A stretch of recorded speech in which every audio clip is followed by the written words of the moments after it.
I am मिस्त्री। I am कुली। बैठ के बात करते हैं।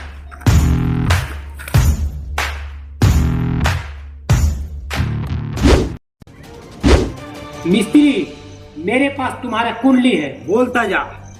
तुम सबसे पहले हमारे जैसे ही फटीचर कुली थे। उसके बाद तुमने खटियापाटी गांव में 25 चबूतरे का टेंडर लिया। चबूतरा बनाते बनाते तुमने सरपंच के बेटी को सेट कर लिया। ओहो, आई लाइक इट। फिर सरपंच ने 25 टेंडर की जगह 500 टेंडर पास करा दिया। एक नंबर का दोगला से साला सरपंच। अरे कुली, मिस्त्रियों को क्या तुम्हारे बारे में पता नहीं है? तुम इससे पहले मेरे भाई के अंदर में काम करते थे।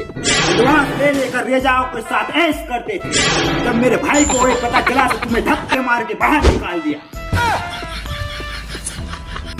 मिस्त्री, तुम भूलो मत मेरे पावर को। तुम मेरे पावर को मत भूल कुली। मेरे बिना तुम्हारा कोई पत्ता नहीं हिल सकता। मैं रेजाओं के साथ पत्ता हिला लूंगा। मिस्त्री, तुम भूलो मत, रेजाओं को मसाला मिलने नहीं आता। मैं अपने मिस्त्री से खपवा लूंगा। ठीक है, अभी तो मैं जा रहा हूँ, बाद में देख लूंगा।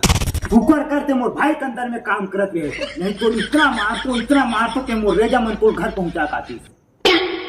भाई भाई भाई, ये मान यार, कम से कम रेजा में छोड़े नहीं। मान अखा दोगला है रे तू। अभी तक नहीं चेता।